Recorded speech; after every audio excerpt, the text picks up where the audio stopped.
Hello बच्चों, आपने देखा होगा कि हमारे चारों तरफ अम्ल एवं क्षार किसी न किसी रूप में पाए जाते हैं। चाहे वो सब्जियां हो, चाहे फल हो या अदर चीजें हैं। इसी को जानने के लिए, समझने के लिए मैं दीपक कुशवाहा लेकर आया हूं क्लास 10th का सेकंड चैप्टर, जिसका नाम है अम्ल, क्षार एवं लवण। तो चलिए देखते हैं कि अम्ल क्या होता है, क्षार क्या होता है और लवण क्या होता है, और इसके बारे में हम पूर्ण जानकारी, कंप्लीट इंफॉर्मेशन क्या करते हैं, कलेक्ट करते हैं।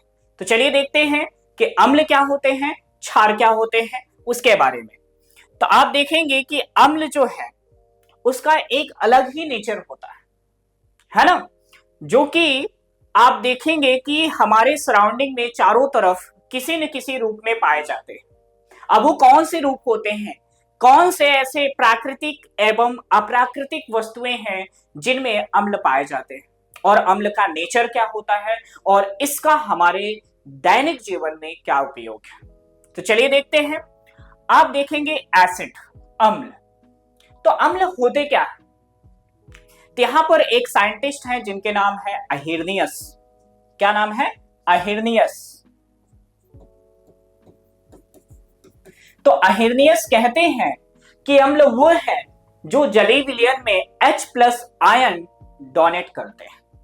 मतलब यदि हम किसी भी अम्ल को यदि हम पानी में क्या करते हैं, घोलते हैं, तो H+ आयन को क्या करता है, डोनेट करता है, यानी दान करता है। ठीक है। तो यहां पर अकॉर्डिंग टू अहिर्नियस के अनुसार क्या है कि ये जलीय विलयन में H+ आयन देते हैं। मतलब हम उन्हें एसिड बोलेंगे जो जलीय विलयन में क्या करते हैं, H+ आयन डोनेट करते हैं। ठीक है।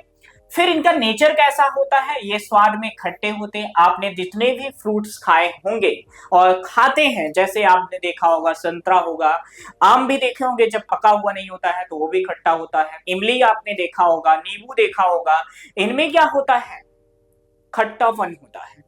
तो खट्टा है मतलब इसका नेचर कैसा है, इसमें एसिड प्रेजेंट है, इसलिए ये कैसा है, खट्टा है। ठीक है।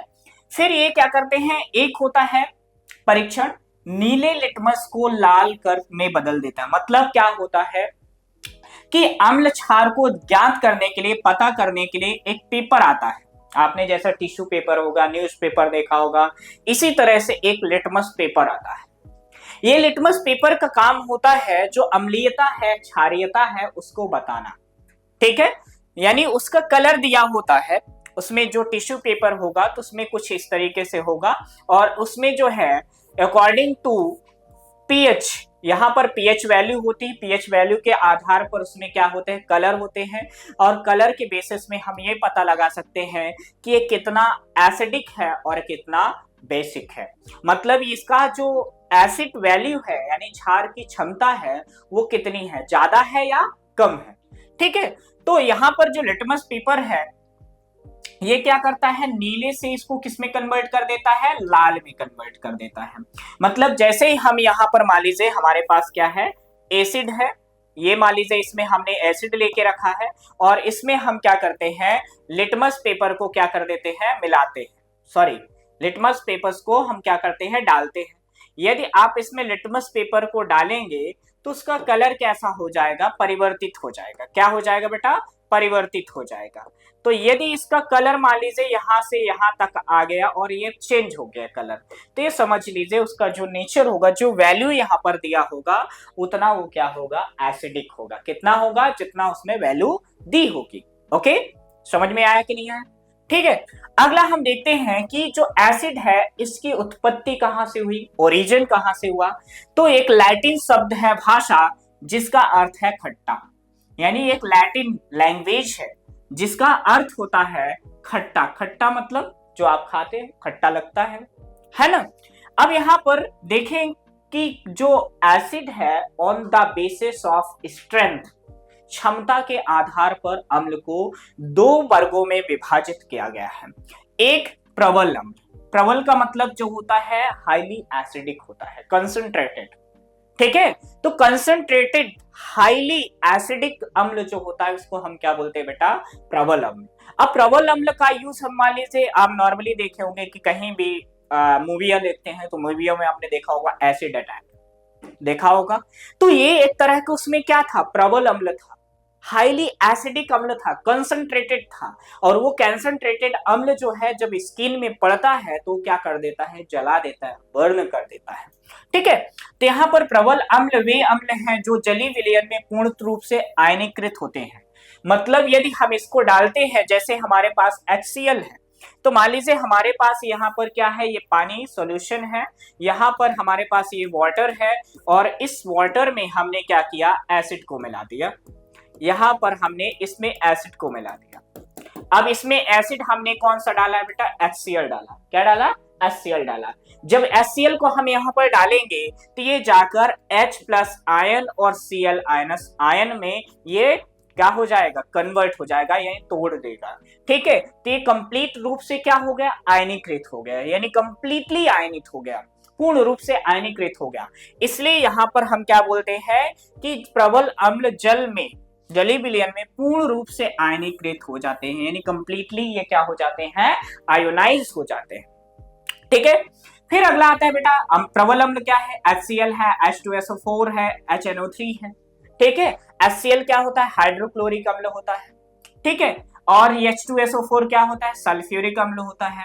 HNO3 क्या होता है, नाइट्रिक अम्ल होता है।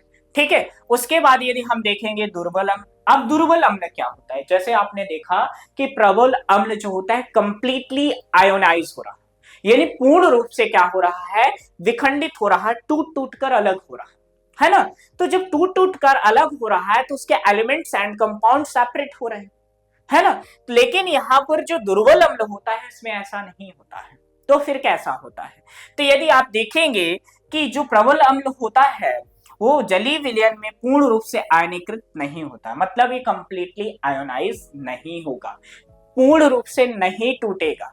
ठीक है, तो फिर क्या होगा, आंशिक रूप से, है ना, आयनीकृत नहीं होगा, आंशिक रूप से होता है, आंशिक रूप से विघटित होता है।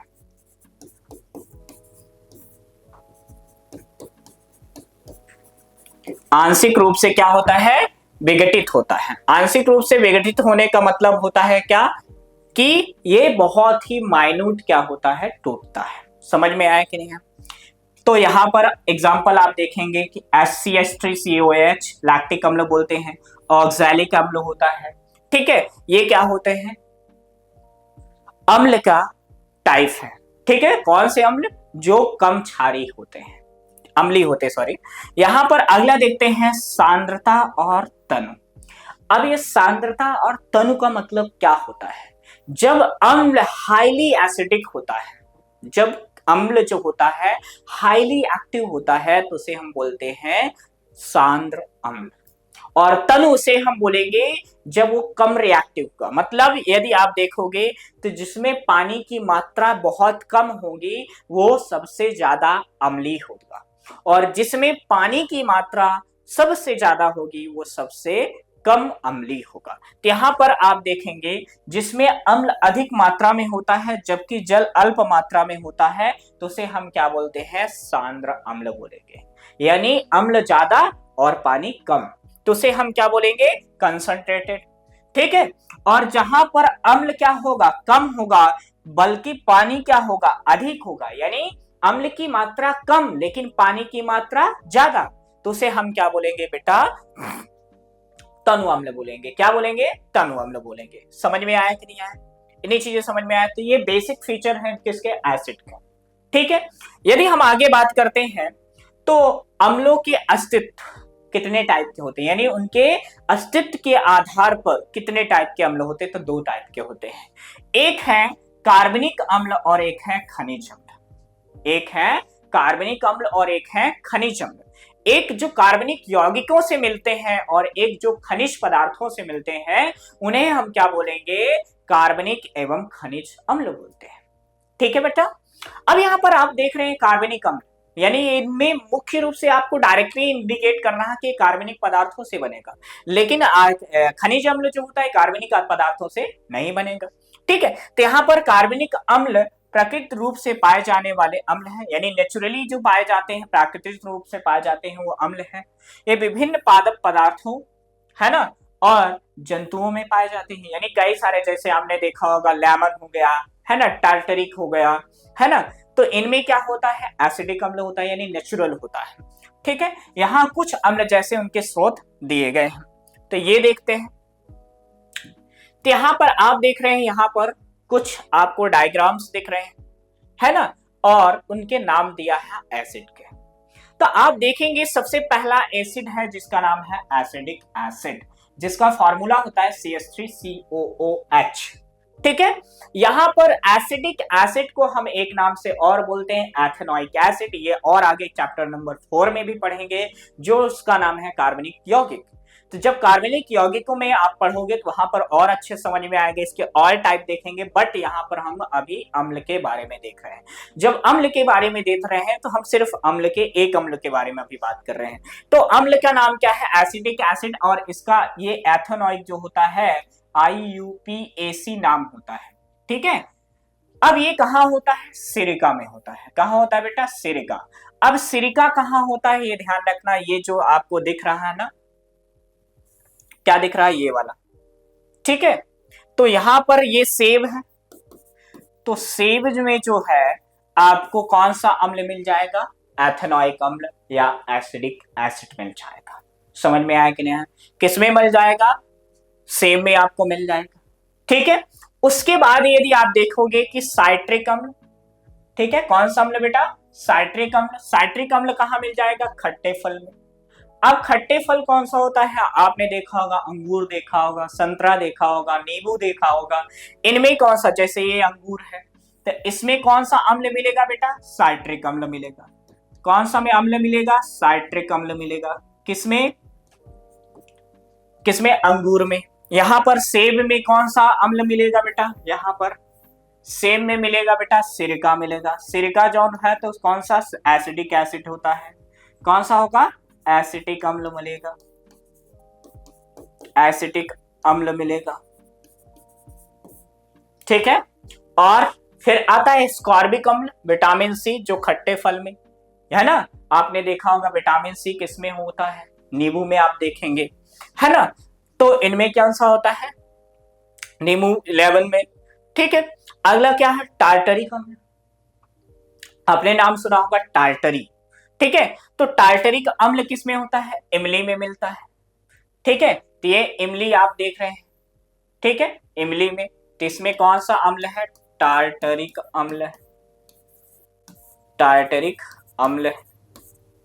ठीक है, फिर उसके बाद कौन सा है बेटा, लैक्टिक अम्ल। लैक्टिक अम्ल का इसमें मिल रहा है दही में, आपने देखा होगा, तो ये दही है, तो यहां पर कौन सा अम्ल बेटा मिलेगा, लैक्टिक अम्ल मिलेगा। कौन सा अम्ल मिलेगा बेटा, लैक्टिक अम्ल मिलेगा। समझ में आया कि नहीं आया, तो यहां पर दही में कौन सा अम्ल मिलेगा, लैक्टिक अम्ल मिलेगा। फिर ऑक्सैलिक अम्ल किस में मिलेगा, टमाटर में, तो यहां पर ये टमाटर है, तो टमाटर में कौन सा अम्ल मिलता है, ऑक्सैलिक अम्ल मिलता है। कौन सा मिलेगा, ऑक्सैलिक अम्ल। ठीक है, फिर उसके बाद क्या है, फॉर्मिक अम्ल, या इसी को हम बोलते हैं मेथेनोइक अम्ल। तो ये कहां मिलता है, तो ये बिच्छू, बूटी या के पत्ते में, या कि जो है चींटी के डंक में। किसमें मिलेगा, बिच्छू में, या कि किसमें, और किसमें मिलता है, चींटी के डंक में। ठीक है, तो यहां पर आपको बिच्छू ये दिख रही है, तो इसमें कौन सा अम्ल है, मेथेनोइक अम्ल। क्या है बेटा, मेथेनोइक अम्ल, मेथेनोइक अम्ल। ठीक है, तो बेटा मेथेनोइक अम्ल किसमें मिल रहा है, बिच्छू के डंक में मिलेगा या चींटी के डंक में मिलेगा। इन्हीं चीजें समझ में आई। तो आप देख रहे हैं अम्ल और उसके स्रोत, सोर्स के हमें कहां से मिलते हैं। तो आपने देखा कि साइट्रिक अम्ल जो होता है वो कहां से मिलता है, अंगूर से। आपने देखा कि सिरका यानी एसिटिक अम्ल कहां मिलता है, सेब में। फिर आप देखेंगे साइट्रिक अम्ल हो गया, साइट्रिक अम्ल के एस्कॉर्बिक अम्ल कहां मिलता है, आप नींबू में देखेंगे। टार्टरिक अम्ल कहां मिलता है, इमली में मिलता है। लैक्टिक अम्ल कहां मिलता है, दही में मिलता है। ठीक है, ऑक्सैलिक अम्ल कहां मिलता है, टमाटर में मिलता है। और फॉर्मिक अम्ल कहां मिलता है, चींटी के डंक में या बिच्छू के डंक में। आपने देखा होगा कि जब बिच्छू आपको डंक मारती है तो आपको लगता है कि आपको क्या हुआ, बिच्छू जब मारेगी तो वहां पर जहां पर मारेगी तो वहां पर एसिडिक एसिड क्या कर देगी, फॉर्मिक एसिड रिलीज कर देगी। अब क्या होता है कि जो फॉर्मिक एसिड होता है एक तरह से हमारे बॉडी के लिए फॉरेन पार्टिकल है। क्या है? Foreign particle. फॉरेन पार्टिकल का मतलब होता है बाहरी पदार्थ है। अब ये जब आपकी बॉडी में एंटर करता है तो क्या करता है, आपकी बॉडी में इफेक्ट डालता है, क्योंकि फॉरेन पार्टिकल है तो आपकी बॉडी उसके प्रति तुरंत क्या करेगी, रिएक्ट करेगी। और जब उसके प्रति आपको रिएक्ट करेगी तो आपकी बॉडी में पेन होगा। ठीक है, जो पेन होता है वो किसकी वजह से है, इस फॉर्मिक अम्ल के आपकी बॉडी में इंटर करने की वजह से है।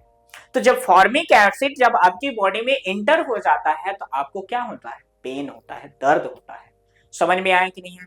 तो यदि आप देख रहे हैं कि बिच्छू का डंक, यानी बिच्छू जहां पे आपको डंक मारी हो या जहां पे काटी हो, तो आप वहां पर तुरंत क्या करें, बेस लगाएं या सॉल्ट लगा दें। सॉल्ट लगाएंगे तो एसिड क्या हो जाएगा, न्यूट्रल होगा। और जब न्यूट्रल हो जाएगा तो वहां पर पेन जो है, दर्द जो है आपको कम होगा। ठीक है, क्यों होगा, क्योंकि एसिड को क्या करना है हमें, न्यूट्रल। अभी क्या है, एसिडिक मीडियम है, तो एसिड किस में है, एक्टिव स्टेट में है, यानी सक्रिय अवस्था में है। और सक्रिय अवस्था को हमें निष्क्रिय अवस्था में परिवर्तित करना है, कन्वर्ट करना है, तो क्या करना पड़ेगा, एसिड को हमें न्यूट्रल करना पड़ेगा, यानी एसिड को दूसरे फॉर्म में कन्वर्ट करना पड़ेगा। तो दूसरे फॉर्म में किस में कन्वर्ट कर दो, सॉल्ट में कन्वर्ट कर दो, है ना। जब सॉल्ट में कन्वर्ट हो जाएगा तो वहां पर उसका इफेक्ट आपकी बॉडी में टॉक्सिसिटी जनरेट नहीं करेगा और आपको पेन नहीं होगा। ठीक है, तो ये है बेटा सोर्स और एसिड के नाम। ठीक, अब आगे हम देखते हैं खनिज अम्ल। खनिज अम्ल कौन से होते हैं, ऐसे अम्ल होते हैं जो हमें किसी न किसी खनिज पदार्थों से मिलते हैं। तो पृथ्वी के खनिजों का निर्मित मानव निर्मित अम्लों को खनिज अम्ल कहते हैं, यानी जिसको हमने बनाया, अपने यूज के लिए बनाया है, उन्हें हम क्या बोलते हैं, खनिज अम्ल बोलते हैं। यानी मानव निर्मित अम्ल को हम क्या बोलेंगे बेटा, खनिज अम्ल बोलेंगे। ठीक है, खनिज अम्ल ये सांद्रित कार्बनिक अम्लों का उपयोग सावधानी से करना चाहिए, क्योंकि बहुत ही खतरनाक, ध्यान रखना, ये बहुत ही क्या होते हैं, खतरनाक होते हैं। ये कपड़ों को, हाथों को क्या कर देते हैं, जला देते हैं, जला सकते हैं। खनिज अम्ल आमतौर पर प्रबल अम्ल होते हैं, सिवाय कार्बोनिक अम्ल के। यानी जो कार्बोनिक अम्ल होता है वो क्या होता है, इतना प्रबल नहीं होता है, बट इसके अलावा जितने भी अम्ल होते हैं वो प्रबल अम्ल होते हैं। उदाहरण के तौर पर आप देखते हैं हाइड्रोक्लोरिक अम्ल। तो हाइड्रोक्लोरिक अम्ल का फॉर्मूला HCl, लेकिन हाइड्रोक्लोरिक अम्ल एक जगह और पाया जाता है। कहां पाया जाता है, ये हमारे आमाशय में पाया जाता है। ठीक है, स्टमक में पाया जाता है। तो आमाशय में ये क्या करता है, अम्लीयता को बनाता है। किसको बनाता है बेटा, अम्लीयता को बनाता है। ठीक है, तो यहां पर क्या हो रहा है, HCl किसको बना रहा, अम्लीयता को बना रहा, अम्लीयता मेंटेन करके रखता है। ठीक है, अम्लीयता क्यों बनाता है, जिससे जो हमारे भोजन के थ्रू हमारी बॉडी में इंटर करने वाले सूक्ष्म जीव है, क्या है, सूक्ष्म जीव है, उनको ये क्या करता है, मार देता है, मारने का काम करता है, मारने का कार्य। समझ में आया कि नहीं है? मतलब आपकी बॉडी में जो खाने की थ्रू क्या करते हैं, माइक्रोब्स एंटर हो जाते हैं, तो उनको मारने का काम कौन कर रहा है, HCl कर रहा है। और आपकी बॉडी में HCl, सोचो ये स्ट्रॉन्ग एसिड है, सबसे ज्यादा खतरनाक है, बट ये आपकी बॉडी के अंदर भी है, और वो भी कहाँ है, स्टमक में। ठीक है, तो आपने देखा होगा एसिडिटी कभी कभी होती है, तो वह उसको हम बोलते हैं एसिड रिफ्लक्शन बोलते हैं।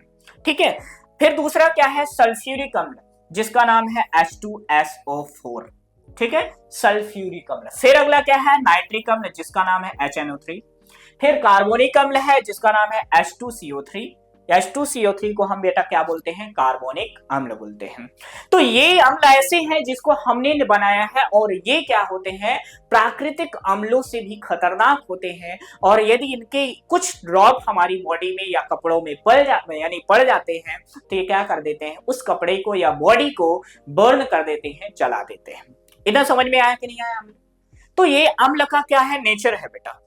ठीक है, आगे आप देखेंगे कि इनके भौतिक गुण क्या है, फिजिकल प्रॉपर्टी क्या है। है ना। ये किस तरह से हमारे चारों तरफ हैं, लेकिन इनका नेचर कैसा है, फिजिकली ये कैसे है ना। तो फिजिकली यदि हम बात करते हैं तो ये स्वाद में कैसा होते हैं, खट्टे होते हैं, ठीक है। भौतिक गुण में यदि देखोगे तो ऑक्सैलिक अम्ल जो होता है या बोरिक अम्ल ठोस होते हैं, ध्यान रखना।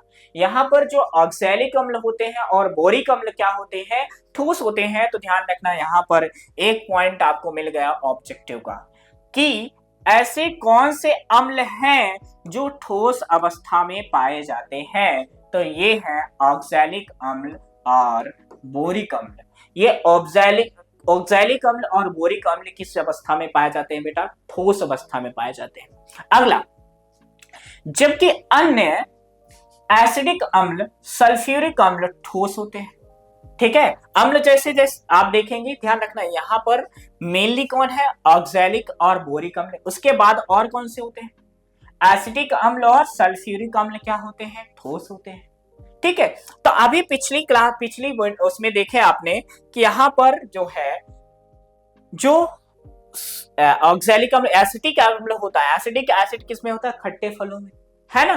तो इनका नेचर कैसा है, ठोस है, कैसा है, सॉलिड, ठीक। कमरे के तापमान पर तरल पदार्थ होते हैं, या कमरे के तापमान पर ये क्या होते हैं, तरल होते हैं। नॉर्मल टेम्परेचर, अभी जिस टेम्परेचर में आप हैं उस टेम्परेचर में क्या होता है, ये क्या होता है, लिक्विड स्टेट में होता है, द्रव अवस्था में होता है। इतनी चीजें समझ में आए। अगला, संकेतकों का प्रभाव, मतलब इंडिकेटर्स।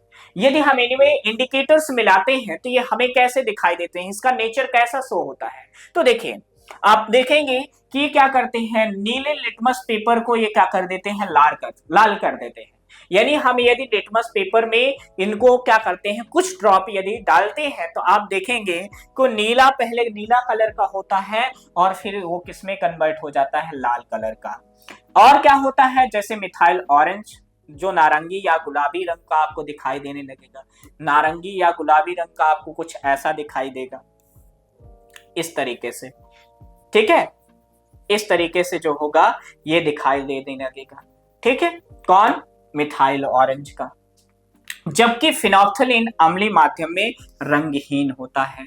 ध्यान रखना, मोस्ट इंपॉर्टेंट ऑब्जेक्टिव है कि जो फिनोल्फ्थालीन होता है वो अम्ल में क्या होता है, रंगहीन होता है, लेकिन मिथाइल ऑरेंज क्या होता है, आपको नारंगी या गुलाबी रंग प्रदान करता है। ये भी ऑब्जेक्टिव के लिए मोस्ट इंपॉर्टेंट क्वेश्चन है, ध्यान रखिएगा। यहां पर मिथाइल ऑरेंज कैसा है, नारंगी या गुलाबी है, मतलब एक ओटी यहां से बनेगा, ऑब्जेक्टिव यहां से बनेगा। अब दूसरा ऑब्जेक्टिव, फिनोल्फ्थालीन कैसा है बेटा, रंगहीन है, कैसा है, रंगहीन है। तो दूसरा जो ओटी यहां से बनेगा, ऑब्जेक्टिव क्वेश्चन यहां से बनेगा। समझ में आया कि नहीं आया। तो यहां पर हमने 3 ऑब्जेक्टिव बता डाले। पहला ऑब्जेक्टिव आपने देखा कि ऑक्सैलिक और बोरिक अम्ल क्या होते हैं, ठोस अवस्था में होते हैं। लेकिन यहाँ पर अगला तुमने देखा लिटमस पेपर में, तो लिटमस जो टेस्ट है, परीक्षण है अम्ल का, जब हम परीक्षण करते हैं, टेस्ट करते हैं, हम कैसे पता लगाएं कि अम्लीय है, तो उसका कुछ बेसिक नेचर होगा ना। तो उसी बेसिक नेचर को पता लगाने के लिए हम संकेतक यूज करते हैं। क्या यूज करते हैं, संकेतक। जैसे आप क्या करते हो, किसी का झूठ पकड़ना है तो खुफिया एजेंसी लगा दो, झूठ पकड़ में आ जाएगा। तो यहाँ पर कैसे, वो व्यक्ति जिसको आपने लगाया है वो व्यक्ति उसकी बातें सुनेगा और आपको बताएगा, लेकिन यहाँ पर अम्ल बोल नहीं सकता है ना, है ना। तो हम कैसे पता लगाएंगे, तो अम्ल को पता लगाने के लिए हम किसी न किसी सूचक यूज करेंगे। वो सूचक क्या है, तो एक सूचक है बटर पेपर, जिसको हम बोलते हैं फिल्टर पेपर। तो यहाँ पर जब हम फिल्टर पेपर से देखते हैं या कि पेपर से देखते हैं, तो उसमें आप देखोगे कि ये क्या कर रहा है, लिटमस को लाल से, नीले से लाल कर रहा है। दूसरा हमने सूचक देखा मिथाइल ऑरेंज। मिथाइल ऑरेंज में हमने देखा कि मिथाइल ऑरेंज जब हम उस एसिड में डालते हैं तो ये क्या कर देता है, एसिड को नारंगी या गुलाबी रंग कर दे रहा है। तीसरा एग्जांपल हम यदि देखते हैं कि फिनोल्फ्थालीन है, ये अम्ल यदि डालते हैं तो अम्ल में डालते हैं तो कैसा प्रोवाइड कर रहा है, रंगहीन, मतलब कोई रंग ही नहीं दे रहा, ठीक है। फिर अगला क्या होता है, एसिड क्या होते हैं, अम्लीय विलयन विद्युत का संचालक करते हैं। मतलब क्या होते हैं, यदि मान लीजिए हमारे पास ये क्या है, एसिड सॉल्यूशन है, अम्लीय विलयन है, और इसमें हम कोई एनोड और एक कैथोड डाल दें तो इसमें इलेक्ट्रिक फ्लो होगा, विद्युत का संचालन होगा, है ना। विद्युत का संचालन होगा मतलब ये क्या करता है, विद्युत का परिवहन करता है। इसीलिए हम ये क्या बोल रहे हैं कि अम्लीय विलयन विद्युत का संचालन करते हैं। समझ में आया कि नहीं आया? पक्का। चलिए आगे देखते हैं। अगला है अम्लों के रासायनिक गुण। अम्ल जो है रासायनिक, आपने फिजिकल प्रॉपर्टी देख लिया, नेचर देख लिया, अब हम देखते हैं उनके रासायनिक गुण कैसे होते हैं, केमिकल प्रॉपर्टीज कैसे होते हैं। ठीक है, तो अम्ल के यदि हम केमिकल प्रॉपर्टीज की बात करते हैं, रासायनिक गुणों के बारे में बात करते हैं, तो अम्ल धातुओं के साथ अभिक्रिया करके लवण या हाइड्रोजन गैस बनाते हैं। मान लीजिए हमारे पास कोई ये अम्ल है, हमने किसके साथ कराया, धातु लवण के साथ कराया, तो यहां पर हमें क्या मिला, हाइड्रोजन गैस। यानी अम्ल जो है धातु के साथ क्या कर रहा है, रिएक्ट। देखो, अम्ल प्लस धातु को हम रिएक्ट कराते हैं तो हमें मिलता है लवण प्लस हाइड्रोजन गैस। ठीक है, तो अब यदि हम देखते हैं यहां पर हमारे पास एक क्या है, धातु है जिसका नाम है जिंक। इस जिंक की अभिक्रिया जो है हम किसके साथ करा रहे हैं, सल्फ्यूरिक अम्ल के साथ करा रहे हैं। किसके अम्ल के साथ करा रहे हैं, सल्फ्यूरिक अम्ल। ये क्या है बेटा, जिंक। ठीक है, इस जिंक की अभिक्रिया हम किसके साथ करा रहे हैं, सल्फ्यूरिक अम्ल।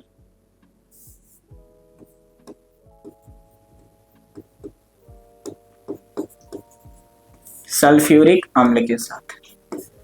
तो यहां पर हमें क्या मिलता है, जब हमने इसके साथ कराया तो जिंक जो है, कौन बेटा, जिंक जो है किसके साथ रिएक्ट करता है, ध्यान देखिएगा। यहां पर ये जिंक जो है, ये जिंक H2SO4 के साथ रिएक्ट करके क्या बनाता है, जिंक सल्फेट। और ये एक तरह से क्या है, लवण है। जिंक सल्फेट बेटा क्या है, लवण है। और यहां पर आप देखेंगे कि ये H2 क्या हो गए, मुक्त हो गए, तो ये हाइड्रोजन गैस हो गई। समझ में आया कि नहीं? यहां पर क्या है, हाइड्रोजन। तो वही है, जब तन सल्फ्यूरिक अम्ल को जिंक धातु के साथ अभिक्रिया कराया जाता है तो जिंक सल्फेट और हाइड्रोजन गैस मिलती है। ये आपने रिएक्शन देख लिया, जिंक धातु सल्फ्यूरिक अम्ल है ना, जिंक सल्फेट और हाइड्रोजन के साथ वही बना रहा। समझ में आया कि नहीं है? तो ये बेटा क्या हो गया, किसके साथ रिएक्शन हो गई, एसिड का धातु के साथ। तो आप देख रहे हैं कि एसिड जब धातु के साथ रिएक्ट करता है, अभिक्रिया करता है, तो क्या बना रहा है, अम्ल के साथ अभिक्रिया करता है तो सॉल्ट बना रहा, सॉल्ट के साथ साथ और क्या बना रहा, हाइड्रोजन गैस प्रोड्यूस कर रहा। ठीक है, अब यदि हम देखते हैं कि हम कैसे पता लगाएं कि हाइड्रोजन गैस निकल रही, तो हम उसको एक छोटा सा एक्सपेरिमेंट के थ्रू हम समझ सकते हैं कि जब हमने धातु की अभिक्रिया, किसकी अभिक्रिया बेटा, धातु की अभिक्रिया हमने किसके साथ कराया, हाइड्रोजन के साथ। यानी जो धातु है उसकी अभिक्रिया हमने किसके साथ करा दिया, है ना, लवण के एसिड के साथ कराया। यानी धातु जब एसिड से रिएक्ट कर रहा है तो हाइड्रोजन गैस मिल रही है, हाइड्रोजन गैस रिलीज हो रही है। हम कैसे पता लगाएं कि हाइड्रोजन गैस रिलीज हो रही है, तो हम एक छोटा सा एक्सपेरिमेंट कर रहे हैं। ये एक्सपेरिमेंट सेटअप है और इसमें हमने क्या किया, एक ट्यूब लिया और ट्यूब में हाइड्रोजन गैस भर दिया और क्या कर दिया, जिंक क्या कर दिया, डाल दिया। अब यहां पर आप देखेंगे जो हमने एक्सपेरिमेंट सेटअप लगाया है, इसमें हमने क्या किया, यहां पर हमने डाला H2SO4,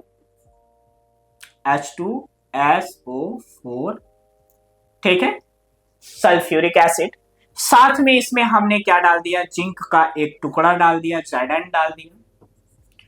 ठीक है, किसमें, इस ट्यूब में। अब जब ये दोनों क्या करेंगे, रिएक्ट करेंगे, तो यहां पर ऊपर क्या है, ये छोटे छोटे यानी गैस के क्या करेंगे, पार्टिकल्स प्रोड्यूस करेंगे, यानी H2 गैस, हाइड्रोजन गैस निकलेगी। अब इस हाइड्रोजन गैस को हमने यहां पर एक क्या कर लिया, ट्यूब लगा दिया और यहां पर एक सॉफ्ट सॉल्यूशन में हमने फ्लो करा दिया। क्या करा दिया, सॉफ्ट सॉल्यूशन में इस ट्यूब के साथ हमने फ्लो करा दिया। ठीक है, इन्हें समझ में आया। जब फ्लो सॉल्व के साथ हमने क्या कर दिया, सॉल्व सॉल्यूशन में हमने क्या किया, उसको क्या कर दिया, फ्लो कराया, तो हमने देखा कि यहाँ पर हमें छोटे छोटे से गैस के बबल्स मिल रहे हैं। क्या मिल रहे हैं, छोटे छोटे से गैस के बबल्स। क्योंकि आपने देखा होगा कि जो सॉल्व है या सर्फ है, सॉल्व जो होता है क्या करता है, झाग उत्पन्न करता है ना। तो वही छोटे छोटे से क्या होते हैं, बबल्स निकलने लगे। अब इस बबल्स के पास हमने क्या किया, जलती हुई मोमबत्ती लेकर गए। किसके पास, इस बबल्स के पास। ये जो बबल्स हमारे पास बाहर आ रहे हैं, इन बबल्स के पास हमने क्या किए, जलती हुई मोमबत्ती ले गए। तो जब जलती हुई मोमबत्ती ले गए तो यहां से फट फट फट यानी आवाज आने लगी। यानी जैसे आपने देखा होगा दिवाली में क्या होते हैं, पटाखे फूटते हैं, है ना। वैसे ही क्या हुआ कि यहाँ पर क्या हुआ, होने लगा, पटाखे जैसा फटने लगा। ऐसा लगा कि यहाँ पर क्या हो रहा है, पटाखे फूट रहे हैं। लेकिन वहां पर पटाखे नहीं थे, वो क्या था, हाइड्रोजन गैस थी, जो कैसा साउंड प्रोड्यूस करती थी, यहाँ पर पॉप साउंड प्रोड्यूस करती थी। कौन से साउंड प्रोड्यूस करती थी, पॉप साउंड। समझ में आया कि नहीं आया, पक्का आ गया। तो यहाँ पर हाइड्रोजन गैस का जब हम पता लगाते हैं तो ये कौन सा साउंड प्रोड्यूस करती है, पॉप साउंड। ठीक है, तो यहाँ पर देखिए थ्योरी में हाइड्रोजन गैस निहित पदार्थ नली के पास जब एक जलती हुई मोमबत्ती लाते हैं, वही जो हमने आपको समझाया अभी, तो कौन सा ध्वनि साउंड प्रोड्यूस करती है, पॉप साउंड। इस स्टेट को हाइड्रोजन उपस्थिति को दर्शाने के लिए प्रयोग कर, मतलब इस एक्सपेरिमेंट को हम किसके प्रेजेंस के लिए यूज करते हैं, किसके लिए कर रहे हैं, हाइड्रोजन गैस के लिए। ठीक है, अगला हम देखते हैं नेक्स्ट, धातु कार्बोनेट और धातु हाइड्रोजन कार्बोनेट के साथ अम्ल की अभिक्रिया। अब धातु कार्बोनेट क्या होता है और धातु हाइड्रोजन कार्बोनेट क्या होता है। अब धातु कार्बोनेट आपने देखा होगा CaCO3, यहां पर धातु कार्बोनेट है, ठीक है, और या कि हाइड्रोजन कार्बोनेट FCO3, ठीक है, हाइड्रोजन कार्बोनेट। ठीक, जब हम इनकी अभिक्रिया कराते हैं तो हमें क्या मिलता है, फिर से हमें लवण मिलेगा, जल मिलेगा, कार्बन डाइऑक्साइड मिलेगी। ठीक है, कैसे, क्या क्या मिलेगा, धातु कार्बोनेट की अभिक्रिया, CaCO3 की अभिक्रिया HCl के साथ कराओगे तो आपको क्या मिलेगा, लवण मिलेगा। क्या मिलेगा, लवण मिलेगा। ठीक है, और क्या मिलेगा, जल मिलेगा, और क्या मिलेगा, कार्बन डाइऑक्साइड मिलेगी। ठीक है, इतना समझ में आया। तो यहां पर लवण क्या मिलेगा, CaO मिलेगा, कैल्शियम ऑक्साइड मिलेगी, साथ में और क्या मिलेगा, जल H2O मिलेगा या नहीं। तो यहां पर कितना होगा ये, और क्या मिलेगा, कार्बन डाइऑक्साइड। क्या मिलेगा बेटा, कार्बन डाइऑक्साइड। ठीक है, फिर उसके के साथ धातु हाइड्रोजन कार्बोनेट के साथ, यहां पर हम कैल्शियम कार्बोनेट लिए, कैल्शियम कार्बोनेट हम किसके साथ रिएक्ट करा रहे हैं, HCl के साथ। तो HCl के साथ हम जब कराएंगे तो क्या मिलेगा हमें, यहां पर CaOCl2 प्लस, ध्यान रखिएगा, H2O प्लस क्या मिलेगा, CO2। ठीक, तो यहां पर आप देख रहे हैं कैल्शियम ऑक्सीक्लोराइड मिल रहा, और साथ में क्या मिल रहा, H2O मिल रहा, और साथ में क्या मिल रहा, CO2 गैस मिल रही। ठीक है, तो यहां पर कैल्शियम ऑक्सीक्लोराइड क्या है बेटा, ये लवण है। क्या है, ये लवण है। ये क्या है, जल है, और ये क्या है, कार्बन डाइऑक्साइड है। तो जब हम धातु या धातु हाइड्रोजन कार्बोनेट के साथ रिएक्ट कराते हैं तो हमें क्या मिलता है, जल, लवण और कार्बन डाइऑक्साइड प्राप्त होते हैं। ठीक है, अगला क्या है, धातु की क्षारों और क्षारों के साथ अब क्या, अम्लों एवं क्षारों के साथ। ठीक है, अम्लों की क्षारों या क्षारों के साथ अभिक्रिया, उदासीनीकरण, मतलब जब हम क्षार की क्षार के साथ अभिक्रिया कराते हैं तो उसको हम क्या बोलते हैं बेटा, उदासीनीकरण, जिसको हम बोलते हैं न्यूट्रलाइजेशन। न्यूट्रलाइजेशन में आप देखोगे कि जो क्षार है वो न्यूट्रल हो जाएगा। ठीक है, तो यहां पर हम क्या करते हैं, जब अम्ल क्षार, अम्ल की अभिक्रिया किसके साथ करते हैं, क्षार के साथ, तो हमें क्या मिलता है, नमक, है ना। अम्ल क्या है, NaCl, क्षार क्या होता है, NaCl। ठीक है, यहां पर NaCl क्या है बताइए, लवण, क्षार है, सॉरी लवण है, और यहां पर HCl क्या है, एसिड है। तो यहां पर हमें क्या मिलेगा बताइए, यहां पर आप देखेंगे धातु मिलेगा, धातु के साथ क्या मिल जाएगा, और Na प्लस क्या मिलेगा 2HCl मिलेगा। ठीक है, यहां पर आप देखोगे कि जो हम किसके साथ रिएक्शन करा रहे हैं, अम्ल के साथ और क्षार के साथ, दोनों जब हम रिएक्ट करा रहे हैं तो हमें नमक जिसको हम बोलते हैं NaCl और H2O मिल रहा है। ठीक है, तो ऐसी अभिक्रिया क्षार अम्ल की अम्लीयता को उदासीन कर देता है और जल क्षार की क्षारीयता को क्या कर देता है, उदासीन कर देता है। ध्यान रखना, यहाँ पर एसिड और बेस दोनों को जब हम रिएक्ट कराते हैं एक दूसरे के साथ तो हमें क्या मिलता है, एक वाटर मॉलिक्यूल मिलता है, साथ में और क्या मिलता है, नमक यानी जिसको हम बोलते हैं लवण मिलता है।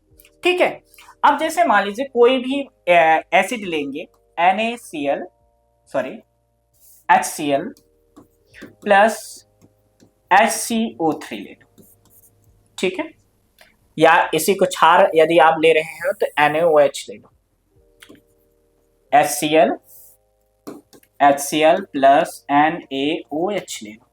तो जब NaOH लेंगे तो क्या मिलेगा, NaCl मिलेगा प्लस क्या मिलेगा, H2O मिलेगा। NaCl क्या है, सोडियम क्लोराइड है, H2O क्या है, वाटर मॉलिक्यूल है। ठीक है, यहाँ पर हाइड्रोक्लोरिक अम्ल HCl है, NaOH क्या है, सोडियम हाइड्रोक्साइड है। जब हमने NaCl की रिएक्शन सोडियम हाइड्रोक्साइड के साथ कराया तो हमें NaCl और क्या मिला, H2O मिला। तो वही NaCl क्या होता है, नमक होता है, और H2O क्या होता है बेटा, जल होता है। ठीक है, अब उदासीनीकरण प्रक्रिया में क्या होता है, अब देखो यहाँ पर आप देखेंगे कि ये अम्ल है और ये क्षार है। अम्ल और क्षार आपस में जब रिएक्ट किए तो हमें NaCl आप देखेंगे क्या मिला, लवण मिला। क्या मिला बेटा, लवण मिला। तो लवण एक तरह से क्या है, न्यूट्रल प्रोडक्ट है, जहां पर आप देखेंगे कि अम्ल और क्षार दोनों के गुण नहीं है, यहाँ पर एक नया गुण डेवलप हो गया, एक नया कैरेक्टर डेवलप हो गया। समझ में आया कि नहीं, पक्का?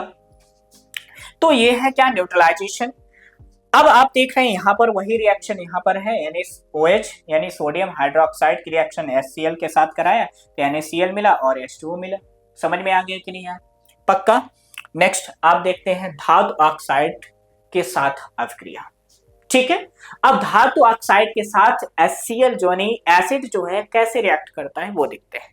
तो आप देखेंगे कि ऑक्साइड प्लस अम्ल जो है किसके साथ रिएक्ट करेंगे, धातु ऑक्साइड। हमने धातु ऑक्साइड के साथ अभिक्रिया जो होता है, अब धातु ऑक्साइड क्या होता है, कॉपर ऑक्साइड, या इसी के साथ साथ आप देखेंगे calcium oxide, CaO calcium oxide की अभिक्रिया HCl के साथ सेम कराओगे तो आपको क्या मिलेगा, CaOH मिल जाएगा, नहीं। ठीक है, तो आप देख रहे हैं अम्ल धातु ऑक्साइड के साथ प्रक्रिया करके क्या करते हैं, नमक पानी बनाते हैं। ठीक है, अब यहाँ पर यदि हमारे पास क्या है, धातु है, धातु कौन सा है, अभी पहली रिएक्शन हम देख रहे हैं कॉपर ऑक्साइड की HCl के साथ। कॉपर ऑक्साइड की रिएक्शन यदि हम HCl के साथ कराते हैं तो यहाँ पर कॉपर क्लोराइड हमें मिलता है, CuCl2 मिलता है, और साथ में हमें क्या मिलता है, H2O गैस मिलेगी। तो यहाँ पर यदि हम 2 लगा देते हैं तो रिएक्शन बैलेंस हो जाएगी। तो यहाँ पर 2 हाइड्रोजन H2O ये हो गया, और यहाँ पर 2 कॉपर, 1 कॉपर और 2 क्लोराइड, तो ये हो गया, रिएक्शन बैलेंस हो गए। ठीक है, तो यहाँ पर आप देख रहे हैं कॉपर क्लोराइड एक तरह से क्या है होता है बेटा, लवण होता है। क्या होता है, लवण होता है। ठीक है, ये कॉपर क्लोराइड क्या होता है बेटा, लवण होता है। समझ में आया कि नहीं है? तो वही चीज यहाँ पर है कि copper second oxide hydrochloric acid के साथ प्रक्रिया करके कॉपर सेकंड क्लोराइड और पानी बनाता है। मतलब यहाँ पर किसका फॉर्मेशन कर रहा, लवण का फॉर्मेशन कर रहा है। इन्हीं चीजें समझ में आई कि नहीं आई, पक्का? अगला देखते हैं खनिज अम्लों का उपयोग। जो अम्ल है उसका हम उपयोग कैसे कर सकते हैं और कहां कहां कर सकते हैं। ठीक है, ये जो अम्ल है इनको हम वेरियस टाइप से हम क्या कर सकते हैं, यूज कर सकते हैं। ठीक है, तो आप देख रहे हैं हाइड्रोक्लोरिक एसिड HCl धातु की वस्तुओं की सफाई करने के लिए, स्टील की वस्तुओं से ऑक्साइड फिल्म हटाने या वायलरों को स्केल जमा हटाने के लिए, या रंगाई सामग्री, चर्म शोधन का मतलब होता है जो चमड़ा होता है ना, लेदर जो होता है उसमें यूज किया जाता है, और मुद्रण उद्योग में किया जाता है। मुद्रण क्या मतलब होता है, जो मुद्राएं होती हैं, जो मेटल्स होती हैं, उनके शोधन में भी जो है एसिड का यूज किया जाता है। तो आप देख रहे हैं कि एसिड जो है HCl जो होता है अलग अलग सेक्टर्स में यूज हो रहा। पहला आपने देखा सफाई में, स्टील में, ऑक्साइड फिल्म को हटाने, वायलोरो में, है ना, साथ साथ के जो पेंटिंग चीजें हैं पेंटिंग करने में, और साथ साथ में सबसे ज्यादा मोस्ट इंपोर्टेंट क्या है, मुद्रण और चर्म शोधन में। ठीक है, उसके बाद जो है सल्फ्यूरिक अम्ल जो होता है H2SO4 जो होता है उसका यूज हम कहाँ करते हैं? तो H2SO4 का उपयोग, इसका उपयोग उर्वरकों में, उर्वरक आप देखेंगे कि जो खादें होती है, खाद जो खेतों में डालने वाला जो खादें आती हैं तो उनमें डालने में, है ना। रसायन जो केमिकल्स होते हैं, केमिकल्स में यूज किया जाता है। पेंट में, जो पेंट आप देखते हैं पेंटिंग करने में, रंगों में, प्लास्टिक सिंथेटिक रेसों में, डिटर्जेंट में, है ना, और विस्फोटकों, कार बैक्टीरियों के निर्माण में इसका उपयोग किया जाता है। इसे रसायनों का राजा भी कहा जाता है, किंग ऑफ एसिड। H2SO4 को हम क्या बोलते हैं? अम्लों का राजा कहते हैं। ठीक है, किंग ऑफ एसिड बोलते हैं। तो ध्यान रखना, यहां पर फिर से एक ऑब्जेक्टिव बनेगा कि किंग ऑफ एसिड किसे कहते हैं? तो सल्फ्यूरिक एसिड को किंग ऑफ एसिड कहते हैं। इतनी चीजें समझ में आई कि नहीं? अगला नाइट्रिक एसिड, उर्वरक वही जो खादे हैं उनको बनाने में, रंगों में, प्लास्टिक में, दवाइयों में, विस्फोटकों में जो है किसका यूज किया जाता है? इनका यूज किया जाता है। ठीक है, जैसे TNT ट्राई विट्रो, है ना, टोल्यून के निर्माण में भी जो है किसका यूज किया जाता है? नाइट्रिक एसिड का यूज किया जाता है। अगला बेटा क्या है? Acetic acid. ठीक है, एसिटिक एसिड को किसमें यूज किया जाता है? खाना पकाने में, सिरका के रूप में। आपने देखा होगा कई बार खाना पकाने के लिए एसिटिक एसिड का यूज किया जाता है। ठीक है, सिरका के रूप में, खाद्य परीक्षण के रूप में जो है इसका उपयोग किया जाता है। इतनी चीजें समझ में आई? तो ये किसके यूज है बेटा? एसिड की यूज है कि हम एसिड जो है, और वो भी कौन से? कार्बोनिक एसिड जो है हम कहां कहां और कौन से यूज करते हैं। ठीक है, इतनी चीजें समझ में आई कि नहीं है? तो ये बेटा आपने सभी लोगों ने देखा एसिड के बारे में कंप्लीट इंफॉर्मेशन। तो बच्चों यदि देखें तो एसिड हमारे चारों तरफ किसी न किसी रूप में पाया जाता है और उसका हमारे दैनिक जीवन में बहुत ही इंपॉर्टेंट महत्व है और कई सारे उसके लाभ हैं। तो इसी तरह से डिटेल में पढ़ने के लिए और हमारे से जुड़े रहने के लिए आज ही और अभी फ्यूके एजुकेशन ऐप को डाउनलोड करें और अपने पढ़ाई को जारी रखें। तो बच्चों मिलते हैं हम नेक्स्ट पार्ट में इसके, तब तक के लिए